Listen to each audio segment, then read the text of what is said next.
All right, sounds good. Thank you so much, Michael. I really appreciate it. Well, I want to welcome everyone to Naming the Wound, Assessing Racial Trauma in Clinical Practice. My name is Dr. Naila Warren, but I usually just go by Dr. Nye. I'm really grateful to Headway for inviting me to facilitate this presentation today. I'm really looking forward to sharing some of the ways that we can sharpen our assessment skills with this topic, especially because a topic like this is complicated. It's a little controversial. And so my hope is that this presentation will help really strengthen our discernment around racial trauma when we're, in practice.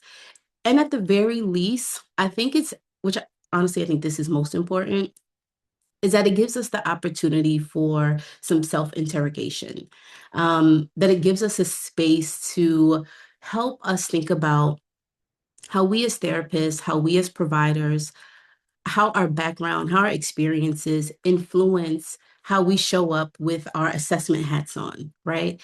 And at the very least, if none of that happens, at least you'll get to completely ignore me, admire this pretty artwork, and do your notes or eat lunch. But I do hope that you are able to actually take something from this. So moving on to the next slide, I want to go into a little bit of what I like to do in presentations, which is facilitator transparency. So I like to tell you a little bit about myself. So I am a true New Yorker, born and raised in Brooklyn, New York. I'm currently based in Charlotte, North Carolina. I identify as a Black American, a cisgender woman, and I'm same-sex partnered. I'm a licensed marriage and family therapist and a doctor of couple and family therapy. And I have about 10 plus years of experience in this field. My specialty areas include substance misuse and abuse, family trauma, conflict. I treat a lot of clients who are children of substance users.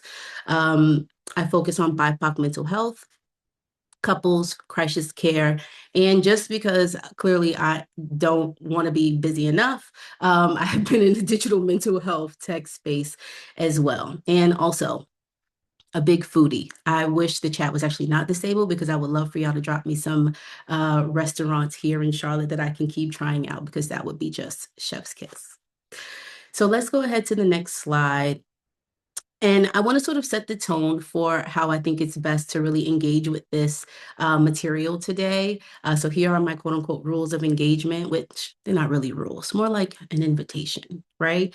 So for our time together, if you can, would love for you to grab something to write with, get a pen and a paper, get your notes app, whatever really works for you, because there'll be a few moments, one that's coming up rather shortly, where I want to invite you to sort of pause, jot some things down. You may want to track what you're noticing, what's coming up for you emotionally, some questions you have, reactions to the material. There may be things that also inspire your own clinical creativity. I know a lot of times when I'm in trainings, I will hear something that will have me think, oh, actually, that's a question that I want to ask one of my clients, or oh, that's a good question for me to journal about later. Or, oh, this is something I actually want to research a little bit more about. So that gives you an opportunity to capture that as it comes up for you. And this is also the kind of topic that actually benefits from us slowing down and processing as we go. So I also want to encourage you to get as comfortable as you can, limit multitasking if possible.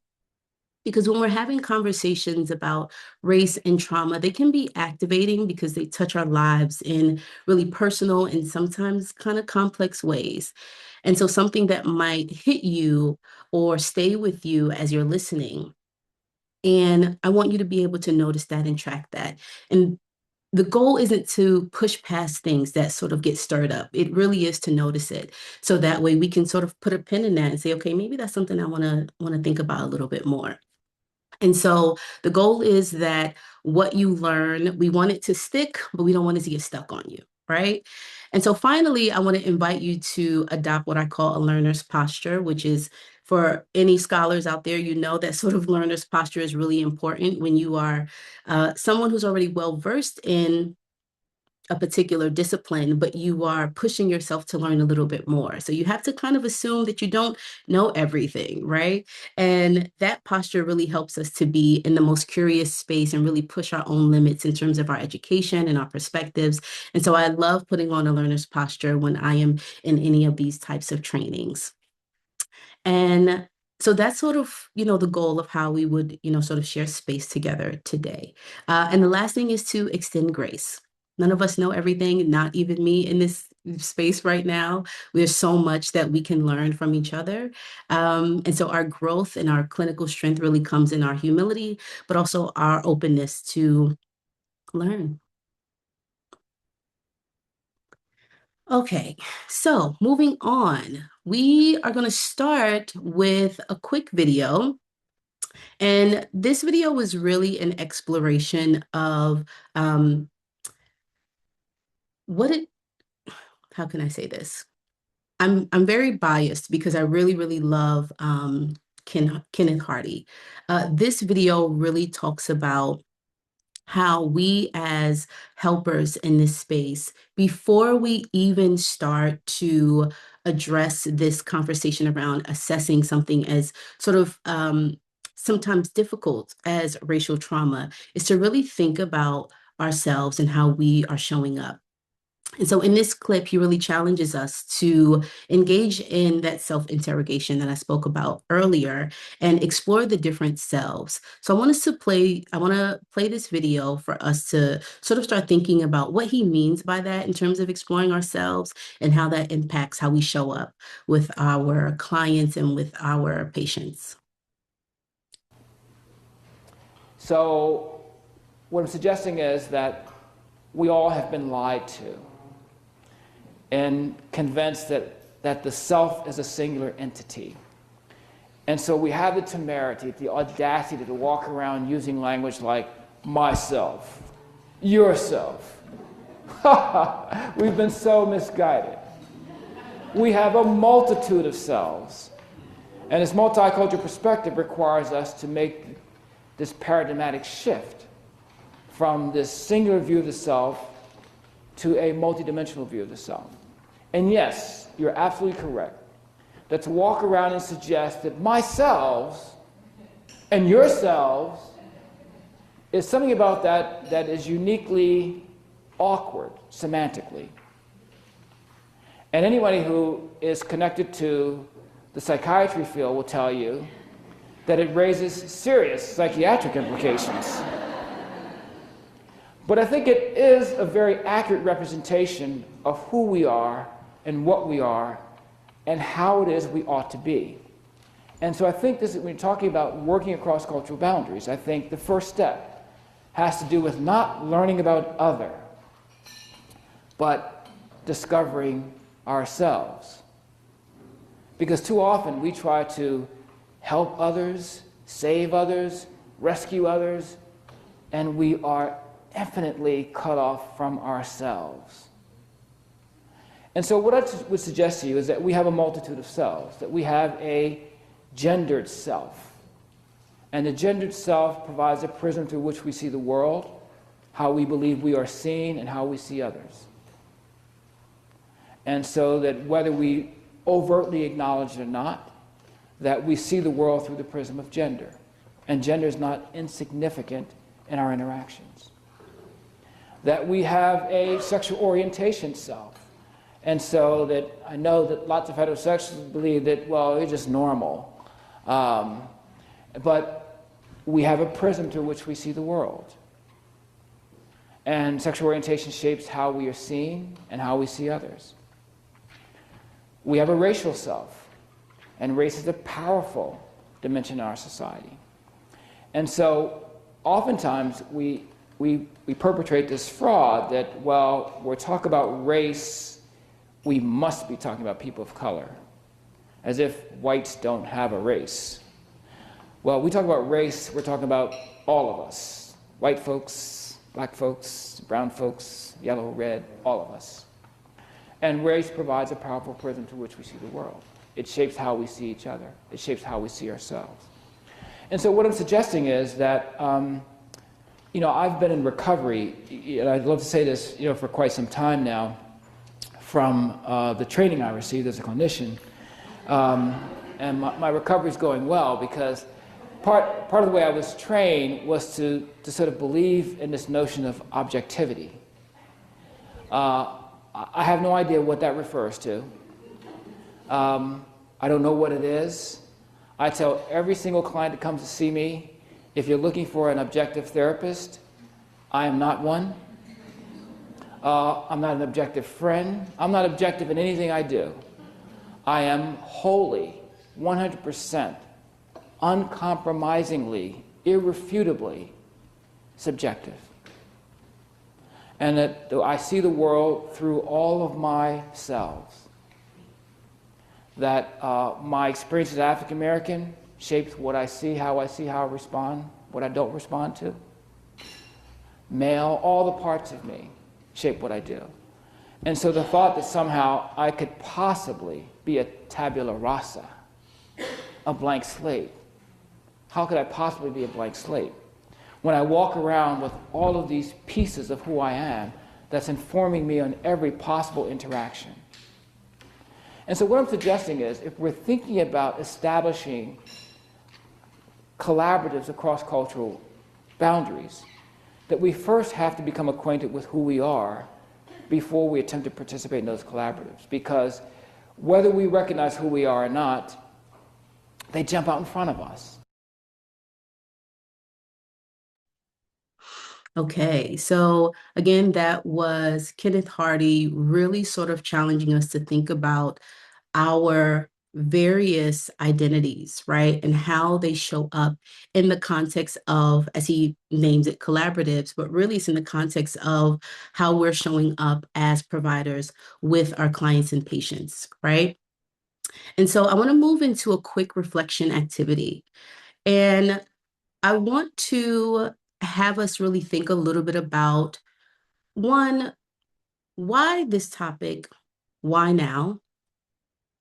I want you to think about what is it that you would want to get from this? What do you want to still learn about this? What is it about this topic that might be uncomfortable? What is it about this topic that might be really exciting and interesting? To get really curious about that. You can also take the stance of really thinking about what some of Ken Hardy was talking about, which is how do yourselves impact how you see your clients' experiences of racial trauma? You can also decide, actually just want to write about what I'm hoping learning about this topic more supports, how it supports me, how it supports my practice, how it supports my clients. Now, you can just take 1 to 2 minutes to just pick one of these questions, write it down. You can choose. I, again, will name that I think the second question, I think really is one that really pushes us to think a little bit more about how our identity shows up in this work, especially as we're assessing racial trauma. And so I would really challenge us to go there, but you also don't have to. You can also just say, I just want to learn more about this. I'm curious about it. I've been hearing a lot about it, or I already know a lot about this, but I like having these conversations. So I want to give you a few minutes to just write some things down around this.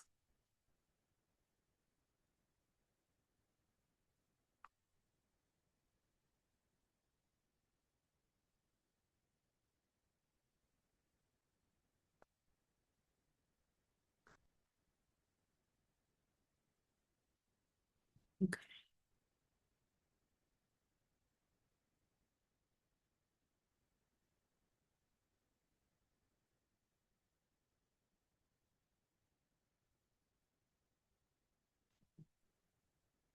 All right. So let's go ahead. Let's move on. You can, of course, continue writing. I know that is, in webinar world, that is 30 seconds that we got. But for the purpose of time, let's go ahead and move on. So now that we've had a minute to think about how this impacts ourselves a little bit, right? Or at least that question is percolating in our minds a little bit.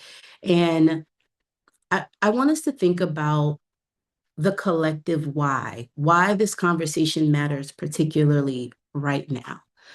So we are at a point where over the last almost 2 decades, the field has recognized racism and discrimination as legitimate forms of trauma that have real psychological and physiological impacts, right? And so we have scholars like Robert T. Carter, we have scholars like Dr. Joy Dugro, who brought these conversations into our clinical landscape. And they invited us to really acknowledge the sociocultural and race-related stressors that impact our mental health. And so right now, in a moment where we are continually witnessing communities being targeted based on how they are racially perceived, alongside policies that restrict or undermine rights and protections, many of our clients are carrying the emotional impact of this. They're feeling activated, they are feeling harmed, they're feeling on edge. And so we show up to have these uncomfortable sessions to help us get better at identifying what the problem is, and with the hope that it ultimately helps us to figure out more precise ways to help our clients. And so I really think now is a crucial time for us to be sharpening this, given the things that we are seeing and also the things that we're hearing from the people that we serve.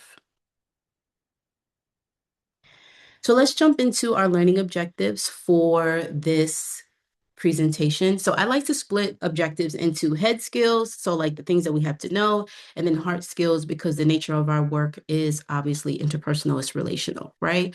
So here are our head skills. We want to identify the clinical indicators of racial trauma across symptoms, narratives, and somatic cues. We want to be able to differentiate racial trauma from other stress and trauma presentations. We want to apply a culturally responsive, trauma-informed assessment to guide the formulation and next steps. And then for our heart skills, so how do we want to actually show up as people when we're having these conversations? Well, we want to strengthen discernment when systemic or racial harm may underlie stress. So we want to understand, we want to pay attention to that clinical gut that says, something feels different about this, right? That story, there's something else in that story, right? We want to strengthen that. We want to also deepen our curiosity and our attunement to those subtle or unnamed experiences, right? And then we want to build confidence in naming it. And we want to be able to explore those racial dynamics with care and humility when we are working with our clients. So let's jump right in. So what do we mean by racial trauma? So racial trauma refers to the emotional, psychological, and physiological distress resulting from experiences of racism and discrimination. Now, these experiences may be acute, chronic, and are often cumulative, right? So reflecting ongoing exposure to systemic inequity rather than one single discrete event, which is which is a very important note, right? And so when we talk about trauma, specifically racial trauma, we are naming racialized experiences that really shake the very foundation of a person's identity, right? And for yourself, if you've ever had experiences like this, think about how that really kind of shook you up a little bit, right? How it shakes up your sense of self, how it shakes up your sense of safety, your feelings of belonging. And so this is particularly nuanced because racial inequities, they're not just relational sort of upsets and conflicts that happen, right? Actually, they are embedded in our institutions, in systems, in our collective history. And so it really shapes how harm is experienced, but also how it's carried by our clients. And so racial trauma refers to the psychological and the emotional impact of these experiences, which can fundamentally change how a person functions, how they perceive the world, and how they move through it. And so let's jump into a little bit about the layers of racial trauma. So we see here that racial trauma can be direct, it can be vicarious, and it can be historical or intergenerational. So when we're talking about racial trauma that's direct, we're talking about those firsthand experiences, right? We're talking about going into a store, wanting to buy something and being turned away with no explanation. We're talking about when you are, in the workplace and someone sort of says something that feels really offensive and sort of derogatory or uncomfortable, right? And then we're talking about those major events, right? Even those experiences where you are witnessing hate crimes or police profiling, right? If you have been if you've been a direct recipient of that, right? And then again, those everyday microaggressions, that interpersonal racism. But then we also see that racial trauma happens vicariously, right? So simply witnessing or learning about discrimination toward other people of color, it can occur through media, community experiences, your personal networks. And research shows that vicarious trauma is a strong predictor of race-based traumatic stress, which we'll talk about a little bit. And then it's also historical and intergenerational, right? So it's collective, it's transgenerational, and that causes that psychological injury, right? Because we see that these experiences and the reactions to them are passed down from one generation to the next, right? And so when we're thinking about and when we're meeting with our clients, it's important for us to be able to sift through when we're hearing some of their experiences, how we sort of can categorize that and think about it from a holistic perspective that maybe, yeah, it was this one experience on Monday, but actually the client has been reporting consistently that not only did they have a experience of microaggression at work, but they have also been watching the news and seeing things happen to, violent things happen to people who look like them. And at the same time, they have parents and grandparents who name the struggles that they had. And they are also sort of taking that on as well, right? That is a part of their collective story and history. And so it's not just that one event, but it's the culmination of all of these things that really sort of brings us to how these symptoms actually come to be and show up. And so moving on to other types of racial trauma. So again, in our definition, we identify that it can show up acutely, but it can also be chronic, right? And so I just wanted to provide some really clear examples of what that can look like. We went over some of them briefly in the last slide, but I really want to speak to mostly the chronic and ongoing nature, because that is really what we'll be listening for when we're looking to identify patterns before we can start to attribute certain mental health symptoms to it being because of racial trauma, right? So we're looking for repeated experiences of microaggressions and then repeated invalidation around that, right? Being the only one in spaces, right? How often clients are telling you they are the only one and what that feels like for them, right? When clients are feeling like this constant need to code switch, we showing up in one space, feeling their most authentic self, but then switching that up to be in a different space, right? Suppressing aspects of their identity, hypervigilance around safety and belonging. These experiences are ongoing. This is not just one event. This is something that is happening day after day after day. And so it's important to really think about that and really be listening for that when we talk about trying to assess for frequency and also impact. So now let's talk a little bit about how symptoms of racial trauma might actually show up. So when we talk about racial trauma clinically, it's important that we know that it doesn't always show up as, again, that single event or a very clear story, right? More often, it shows up in patterns across the whole person. So when we think about it emotionally, right, we see irritability, we see grief, we see numbness, this deep sense of exhaustion that sometimes, based on what the client might be sharing, may not really fully make sense. Like, well, where is this sense, this deep fatigue and exhaustion really coming from, right? When we see it cognitively, there's often vigilance, right? That hypervigilance, scanning, overthinking interactions, this sense of mistrust. feeling like you always have to be on guard, right? In the body, it looks like what trauma often looks like, which is fatigue, headaches, sleep disruption, stomach issues, chronic stress. And then relationally and behaviorally, we see protection strategies, right? Like we just talked about. We see code switching, we see overperforming, we see withdrawing, people shutting down, trying to stay safe.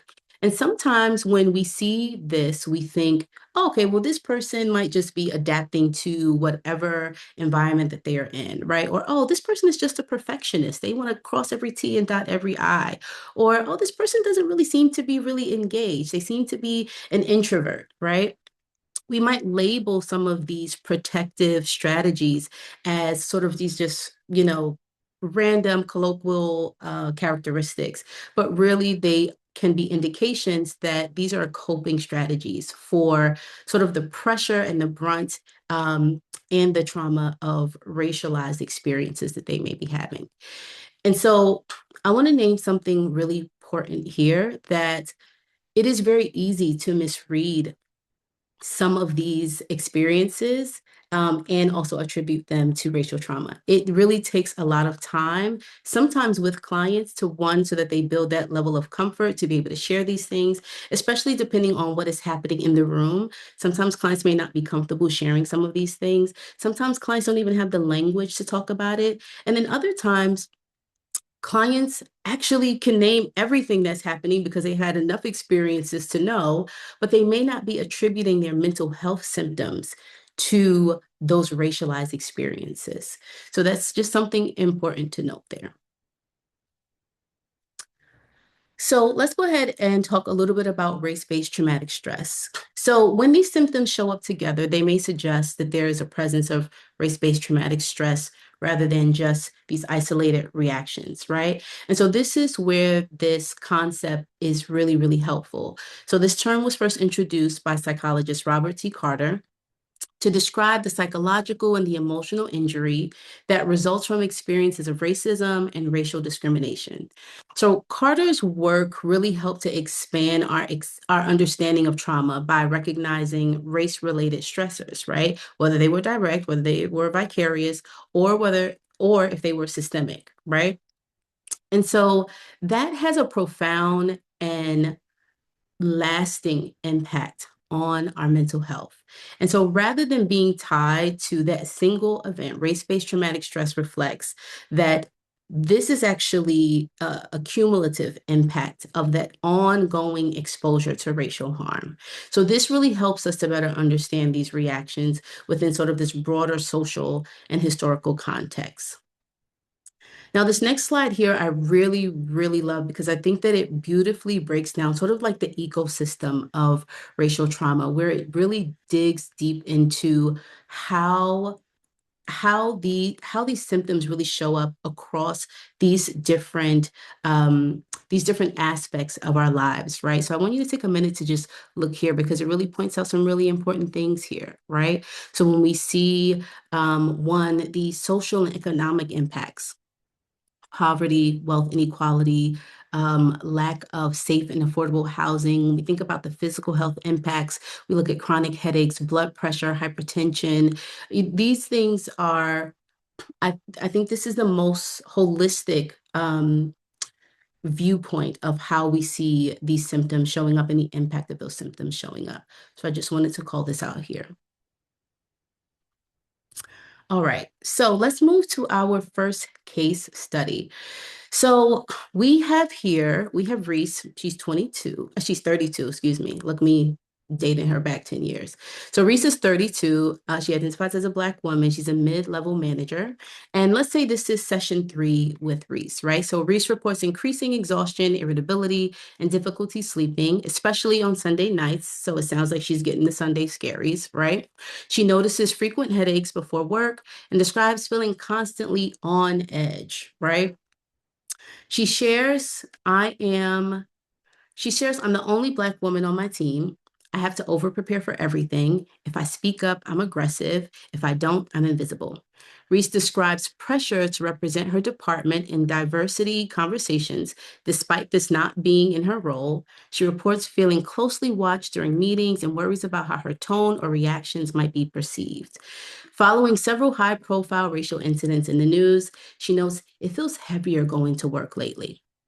She wonders if she is just burnt out, too sensitive, or not cut out for leadership.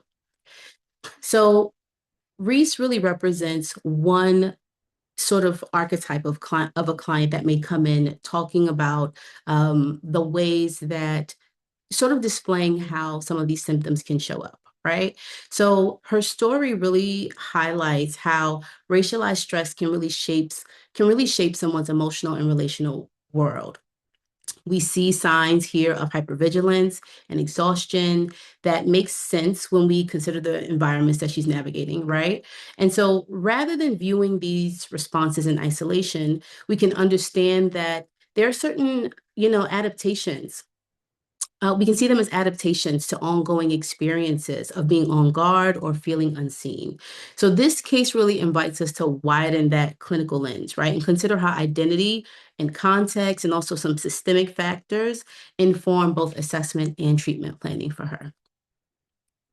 And so let's take a moment to try to differentiate what we're seeing here, right? So there's some things that Reese says that indicate this could just be general work stress, right? She's talking about fatigue, sleep disruption, having, an increased workload, feeling some strain from her role, having high performance expectations, irritability related to, her job demands. But then if we think about this with a racial trauma lens, we can see that actually she's really highlighting something else, right? Some other patterns here, right? Being the only person of racial identity on the team, that might make us curious about how she feels, how connected she feels, how accepted she feels, what that feeling, does she experience that feeling of belonging and being a part of the team, right? This anticipatory stress about being perceived as aggressive. And so what might that look like for her? Is she often thinking about, how she says things? Does she feel like she can't actually tell the truth or be as opinionated as she really is? And what does it look like for her to be negotiating all of that all the time, right? There's a pressure to overperform to counter stereotypes, right? I have to make sure that, all my T's are crossed and my I's are dotted, right? And is that coming from her just being a perfectionist, or is she feeling that she has to be perfect, right? And who's making her feel that way? Why does she feel that way? Heightened sense of monitoring of her behavior and tone, and then the emotional impact following racialized events in the news, saying it just feels heavier going to work.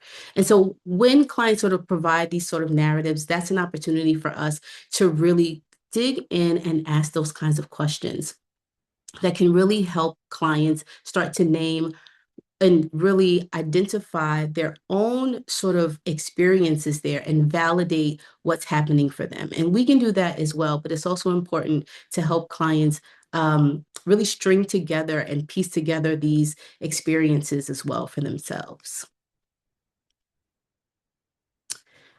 Okay, let's do case study number 2. So we have here Jordan, 40.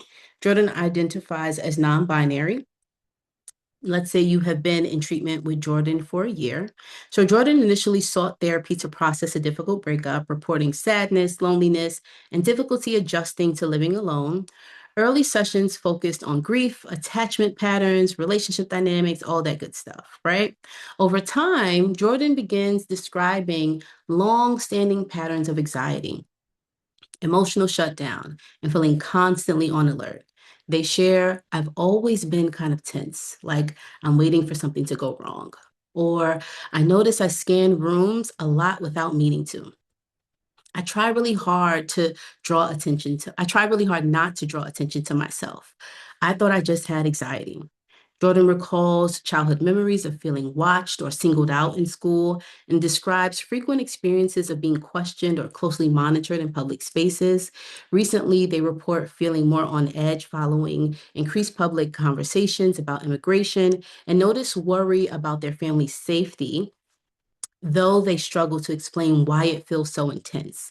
So they describe a longstanding sense of needing to stay guarded and difficulty relaxing, even in safe environments. So let's break this down a little bit with what's going on with Jordan here.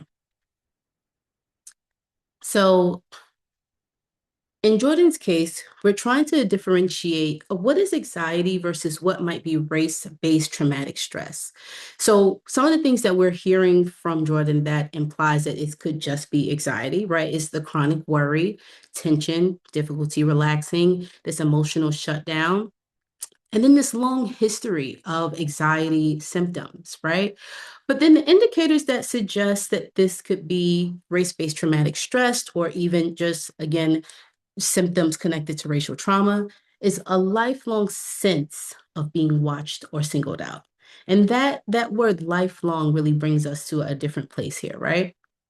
This habitual scanning of the environment, attempts to avoid drawing attention, distress linked to socio-political climate, fear of family safety, childhood and adult experiences of monitoring. Now, what is really important, I think, about this is that sometimes, again, clients come in and they know exactly, they can name it for you. They know exactly what's happening. They've had these experiences. So they can tell you, I feel discriminated against, I feel profiled, I feel othered, and they will give you that language. Sometimes clients have always felt these symptoms. They've always had certain experiences that made them uncomfortable, but they may not have had it conceptualized in a way that really hit the nail on the head for them. And so this is an opportunity where there's sometimes a space for us to provide psychoeducation about how certain experiences, particularly around our race, our gender, our all of the parts of our identities, actually can lead to us having some of these symptoms. And so that would be for us to be able to jump in and be able to share those, provide that psychoeducation to them. Okay, so let's jump to listening for racial trauma in client narratives. So here are just some examples of things that you might hear, and then here's how we might want to actually decode that language. So you hear a client come in and consistently, and these are things that you hear consistently from the client. I'm exhausted all the time. Well, we can kind of conceptualize that, especially with a context, because we need additional context. Maybe this is, due to chronic code switching. Maybe this is that overperformance, right? I feel like I can't be myself at work. So there is this sense of identity suppression, this safety monitoring. I'm always watching what I say, right? So this hypervigilance, right? Maybe I'm just being sensitive. So really this sort of minimizing of their experiences of racial harm. And it's important for us to be thinking about what these things mean within the context, right? Not everything that a client says obviously is going to be connected to this. But when we're starting to see this pattern, it's important for us to be able to start to really conceptualize it as what it is. Okay, so let's move on to making meaning through a racial trauma lens. So, if you notice chronic vigilance, scanning, exhaustion without a clear cause, minimizing harm, withdrawal or silence, here's some ways that you can start to consider, okay, maybe this is actually connected to some racialized experiences that are happening. And when we consider that, that helps us to start asking questions a little bit differently, right? If we are picking up that a client is chronically vigilant, maybe, okay, that's for us to be thinking, this client may not feel safe in these environments. Why aren't they feeling safe? If we're noticing that a client is often minimizing, invalidating their own experiences, that's an opportunity for us to say, no, actually, it sounds exactly like what you say. And have you had other experiences like this? Do you know other people who've had these kinds of experiences? To be able to strengthen that. And so this sort of allows us to get that, clinically creative about the questions we ask to really help clients to understand what they might be experiencing. All right.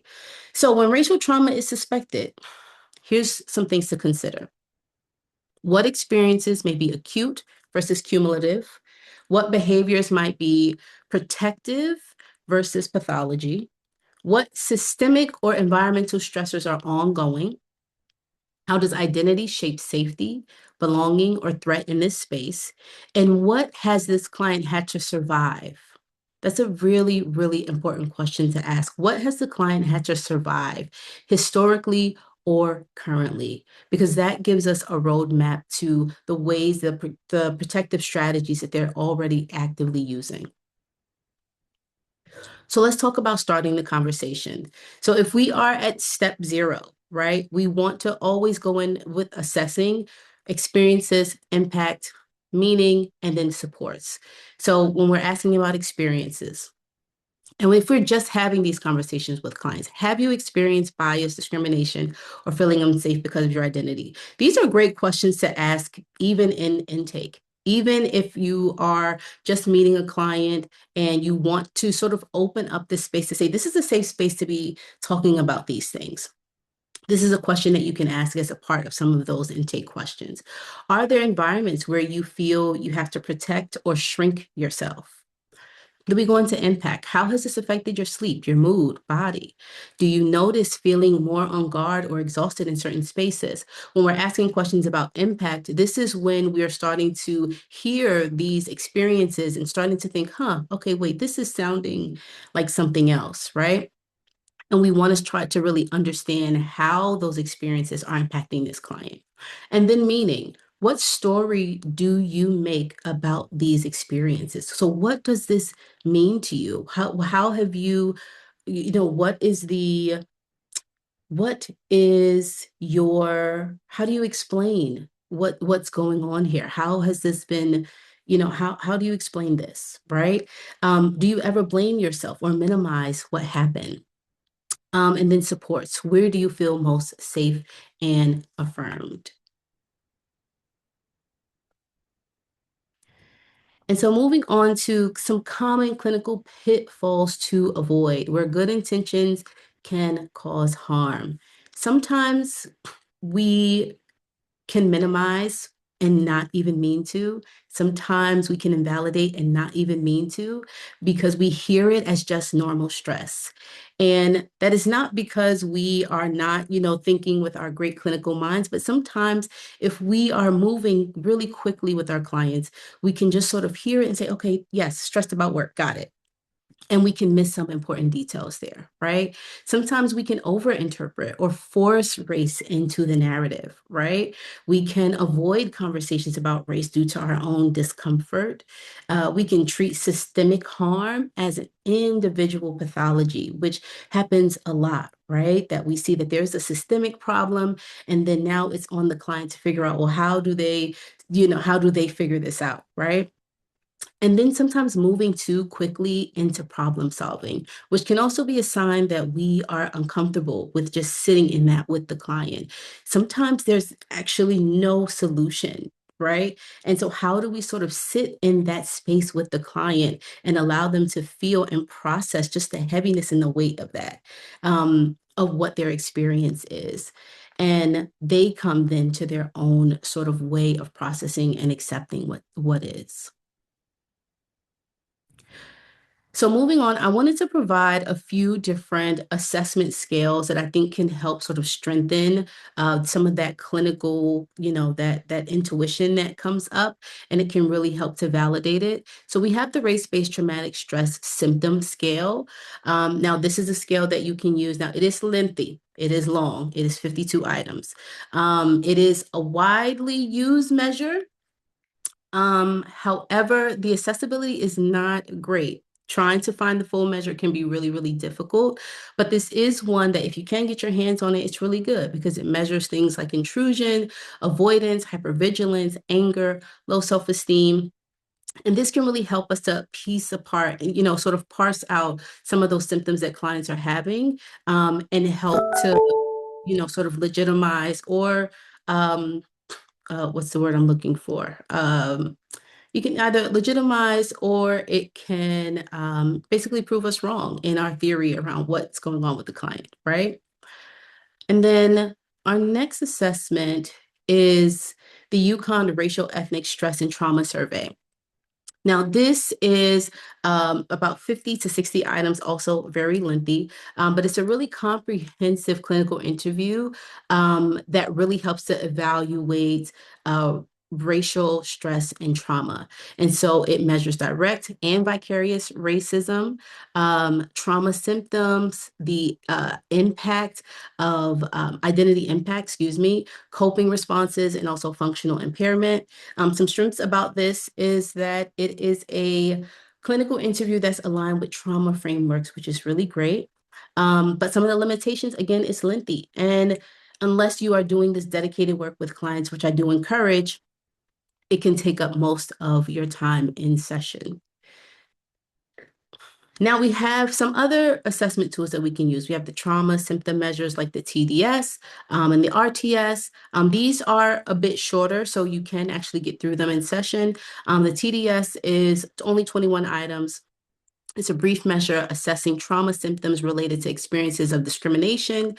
It measures emotional distress, avoidance, hyperarousal, and then we have the RTS, which is 30 items. And it's a clinical self-report measure, which I think is really good, especially if you're really wanting to use this as a way to have these conversations with clients.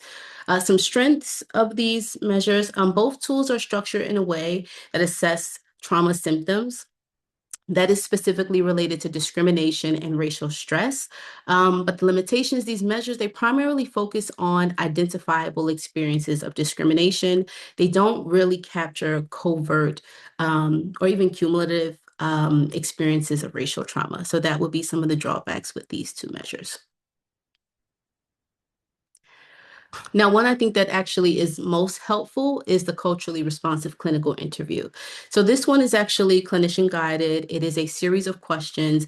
And I think that this is a great measure because you can bring in different bits and pieces of this throughout your work with a client. It's really culturally responsive. It's semi-structured, so it has some questions that can really get the client talking about their experiences and helping you identify like these different points of distress. And it measures experiences of racism directly and discrimination and vicarious trauma exposure.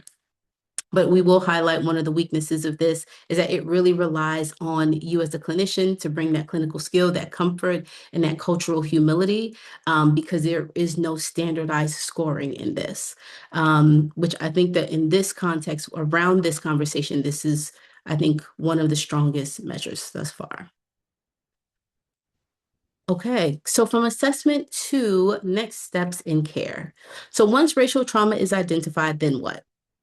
Well, unfortunately, this training is not all about the treatment of racial trauma, just the assessment. But I did want to leave you all with some things to really start this conversation and figure out once I know this, if you're working with clients already and you're like, yep, I definitely am seeing this, here's just sort of some step zero things that you can do. So one, we want to validate a name. We want to normalize racialized stress and reactions. A lot of times clients really do not put together the experiences that they are having in their day to day and connecting it to the symptoms that they are showing up in the office with, right? Or in therapy space with. And so being able to name it is really, really important. Providing psychoeducation about race-based traumatic stress, also really important. Reflecting patterns back with care, naming based on some of the things that they've shared with you. Actually, you've had this experience a few times, in the past 6 months, or actually, this person has said made these kinds of comments several times, right? Restoring safety. So engaging again in those grounding and regulation strategies is super important. Obviously, because these experiences, they really activate clients, especially when they are in sort of this space of being exposed to constant stories. It really does sort of trigger a lot of anxiety and also can increase their hypervigilance. We want to reduce isolation. One of the things that is super, super, super important is exploring community, cultural, and collective supports. I can't stress that enough. We want to address internalized harm. We want to challenge clients when they self-blame or when they minimize their experiences. And we want to reframe some of the behaviors that we see, like that overperforming or them calling themselves perfectionists, right? We want to reframe those survival strategies with compassion. We can lightly challenge and say, yeah, that may be true, but it also sounds like there is more pressure on you to perform than others based on what you've been telling me, right? And then we want to support we want to support agency. So having clients engage in boundary setting, advocacy, and then giving them strategies on how to navigate the workplace appropriately if this is where they're experiencing that. Okay, so as we are wrapping up our session today, I want to go ahead and just give us our step zero, how to apply our head skills and how to apply our heart skills. So applying our head skills, we want to go in with our assessment tools, our assessment brain, and we want to ask about exposure, frequency, impact, meaning making. We want to ask about coping and survival strategies and safety and support. So we can ask questions like, have you experienced situations where you felt treated differently or unsafe because of your identity? How often do these experiences happen? How has this affected your mood, your sleep, your body? Again, right? How do you protect yourself? How do you get through those situations, right? That is sort of our launching pad for how we can start to bridge those conversations. And then for our heart skills, engaging with racial trauma really requires more than knowledge, but it's really asking for our own self-awareness, right? This is the kind of work that we are in the room with it, and it is heavy and we have to hold it. And so reflection really helps us. And so our step zero here is doing some self-interrogation, right? Recognize how our identity, how our lived experiences shape our perception of the client story. So how do I see this? And what is it about my experiences that might be actually, making me see this differently, right? We want to stay curious rather than certain. We don't want to go in saying we know exactly what that is because we might see it and the client might be like, yeah, no, I don't feel like that's what this is. We want to respond with humility and cultural responsiveness, and we want to strengthen therapeutic safety and trust. So in closing, I want to leave you all with this, with the ability to continue to do a little bit of that self-reflection, asking yourself, how does my identity influence what I notice or what I miss? What might I over attribute to race? Where might I under attribute? What feels uncomfortable for me to ask about? When do I rush to coping skills instead of sitting with the harm that our clients might be experiencing? And how do my own experiences with race shape my assumptions about clients? And so I want you to be able to take some of these questions and spend some time just either writing about it, thinking about it, talking to other clinicians about it, because there's a really, really robust conversation, I think, to be had when we start asking ourselves these questions in relation to all of the identities that we hold, but particularly when we're thinking about racial trauma. So Michael mentioned that there are resources. I added resources here as well. And there are some here. Michael will be able to explain better than me, but Yeah. there is a resource place for you to be able to grab some of these resources here. No, thank you so much, Dr. Warren. We are so grateful for you and your expertise here. And we've had some really great questions coming in through the Q&A. We don't have time to go through any kind of questions. We're right at our at the 10:30 or at 10:30 Mountain Time, 12:30 Eastern Time. So we are at our closing. But thank you all for being here with us today.